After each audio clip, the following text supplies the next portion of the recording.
Baik, saya akan ceritakan ada satu negeri namanya negeri Ila. Negeri Ila ini teman-teman sekarang masuk wilayah Palestina ya. Semoga Allah bebaskan mereka. Dan sekarang dijajah, kota ini termasuk kena penjajahan orang-orang Yahudi. Semoga Allah keluarkan mereka dari situ ya. Negeri Ila ini teman-teman dulu dihuni oleh Bani Israel, pengikut Nabi Musa alaihissalam. Nah, salah satu yang dilarang dalam syariat Nabi Musa alaihissalam, mereka nggak boleh mancing hari Sabtu. Kebetulan penduduk Ila ini mereka rata-rata nelayan, tinggalnya di pinggir pantai, pinggir laut. Maka pecahlah penduduk Ila menjadi 3 kelompok dalam menerima syariat Nabi Musa alaihissalam ini.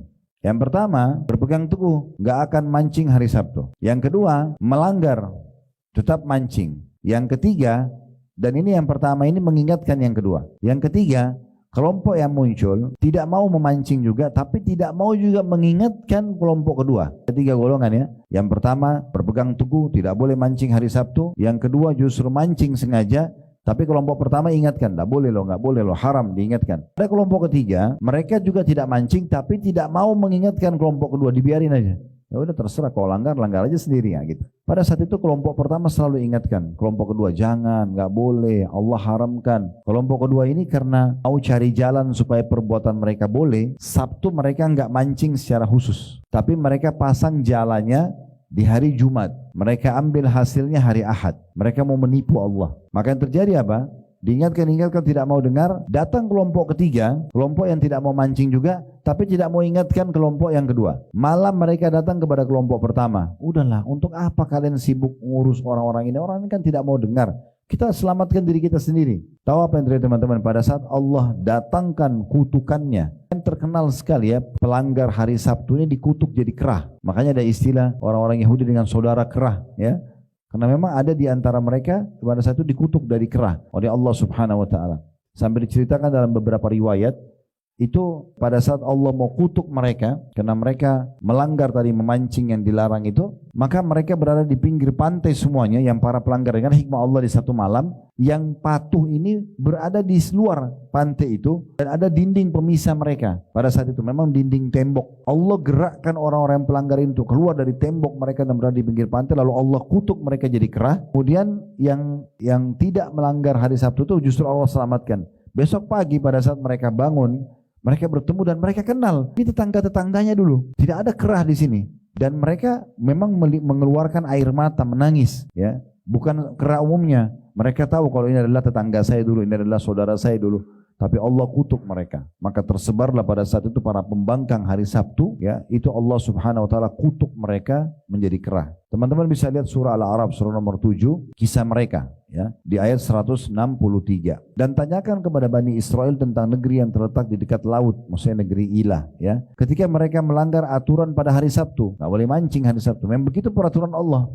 Ya, di waktu itu ya. Di waktu datang kepada mereka ikan-ikan yang berada di sekitar mereka terapung-apung di permukaan air. Jadi waktu awal turun syariat ini tidak boleh mancing hari Sabtu, itu tidak ada ujian datang. Tapi karena mereka selalu mau merekayasa keadaan, Allah datangkan ujian di hari Sabtu, khusus Sabtu, ikan-ikan itu pada ngapung di pinggir pantai. Jadi mudah sekali mereka jangkau dengan tangan-tangan mereka. Itu Allah bilang. Ya. Dan di waktu datang hari Sabtu itu, datang kepada mereka ikan-ikan yang berada di sekitar terapung, di sekitar mereka, terapung-apung di permukaan air. Dan di hari-hari yang bukan Sabtu, justru ikan itu tidak datang kepada mereka.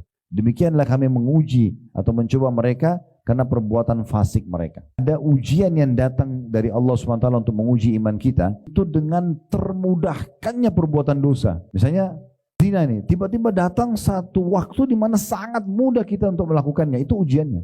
Jangan justru dilakukan, jangan mengatakan ini karena mudah dilakukan, tidak. Justru itu berat sekali ujian. Nanti kita akan lanjutkan ayat ini, tapi saya sedikit menjelaskan, waktu Allah SWT turunkan larangan orang yang berihram, kalau lagi umrah atau haji berihram, kan tidak boleh berburu hewan darat ya. Dalam surah Al-An'am diceritakan masalah itu. Itu kata para sahabat, waktu turun firman Allah SWT melarang orang yang pakai ihram berburu hewan darat. Mereka lagi pakai baju ihram dan lagi menuju ke Mekah, dan pada saat itu kata para sahabat, hewan-hewan yang biasanya kami harus berburu dengan sangat susah, rusa, ya, kambing hutan, unta yang jauh di padang pasir yang mereka susah untuk diberburu. Di hari turun ayat itu, datang di dekat tangan-tangan kami. sehingga kami bisa memegangnya. Datang sendiri tuh kelinci datang, rusa datang, dengan sangat mudah kami bisa memegangnya.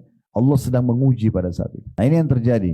Jadi penduduk Ila itu diuji oleh Allah SWT dengan ikan-ikan itu datang. Biasanya ujian ini datang karena mereka memang tidak mau mengahkan larangan-larangan itu. 164-nya Allah bilang, dan ingatlah ketika satu umat di antara mereka berkata, mengapa kamu menasihati kaum yang akan membinasakan mereka atau mengazab mereka dengan mengapa kamu mengingatkan kaum yang Allah akan membinasakan mereka atau mengazab mereka dengan siksa yang pedih. Jadi sekarang kita bicara kelompok ketiga yang tidak mau mancing tapi tidak mau ingatkan kelompok kedua yang melanggar. Justru datang kepada kelompok pertama yang tidak mau mancing dan mengingatkan kelompok kedua. Apa kelompok ketiga bilang, untuk apa sih kamu nasihatin untuk kelompok dua? Gitu. Gak usah, toh juga Allah akan siksa mereka.